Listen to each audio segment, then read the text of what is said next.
Metro rail বন্ধ থাকায় প্রভাব পড়ছে মহানগরীর সড়কে। মূল সড়কগুলো যানবাহনে বাড়তি চাপে বেড়েছে যানজট, ভোগান্তি বেড়েছে নগরবাসীর। এ বিষয়ে আরও জানতে সরাসরি যুক্ত হচ্ছে আমাদের সহকর্মী আমিনুল ইসলামের সঙ্গে। আমিনুল, এর আগেও আপনি আমাদের সঙ্গে সংযুক্ত হয়ে সড়কের অবস্থা জানাচ্ছিলেন। ঠিক এই মুহূর্তে 12টা বেজে গেছে এবং রাস্তায় কি অবস্থা যানজটের, আপনার মাধ্যমে বিস্তারিত জানতে চাই। এখনও যানজট রয়েছে, তবে গতকালকে যে পরিমাণ যানজট ছিল তার থেকে আজকে কিছুটা কম, কিন্তু তারপরও আসলে গাড়ি থেমে থেমে চলতে হচ্ছে। আমরা যে জায়গাটিতে রয়েছে এখন, ঠিক সংসদ থেকে আসাদ ভবনের দিকে যে 4 রাস্তার মোড়, সেই জায়গাটির চিত্রটি যদি দেখাই, যে আসলে এই যে 4 রাস্তার মোড়, যেটি প্রত্যেকটি মোড়েই আসলে একটি গাড়ির দীর্ঘ সারি রয়েছে। আমরা দেখছি আজকে যেহেতু একটু আবহাওয়া গুঁড়ি গুঁড়ি বৃষ্টি রয়েছে, এর মধ্যেও কিন্তু সড়কে যানজট রয়েছে। গতকালকে এই সড়কগুলোতে প্রচণ্ড যানজট হওয়ার পরে আজকেও আসলে সকাল থেকে সেই যানজট খুব বেশি কমেনি, তবে গতকালকে থেকে আজকে কিছুটা কম।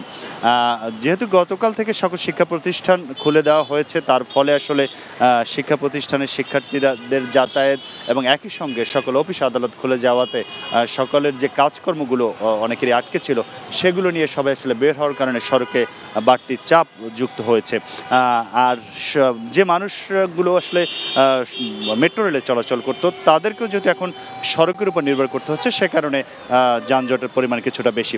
আমরা ইতিমধ্যে জানি, গতকালকে সড়ক পরিবহন উপদেষ্টা তিনি জানিয়েছেন যে আগামী সপ্তাহের মধ্যে মেট্রো রেল চালু করা হবে। তার ফলে সেটি আসলে যারা চলাচল করেন পথে, তাদের জন্য একটি সুসংবাদ বলা চলে, তারা সেটির অপেক্ষায় রয়েছেন।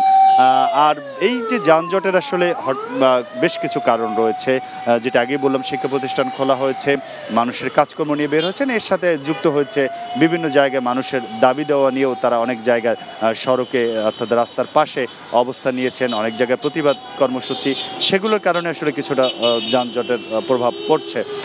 তো সব মিলিয়ে বলা চলে যে আসলে আজকে যেটি হচ্ছে সড়কে যানবাহন চলাচল করছে থেমে থেমে, তবে যানজটের যে বড় চাপটি সেটি না থাকলেও রাস্তা একেবারে ফাঁকা নেই, অর্থাৎ থেমে থেমেই সড়কে চলাচল করতে হচ্ছে যারা এই মুহূর্তে সড়কে রয়েছেন। তো এই ছিল আমার কাছে রাজধানীর রাস্তার খবর।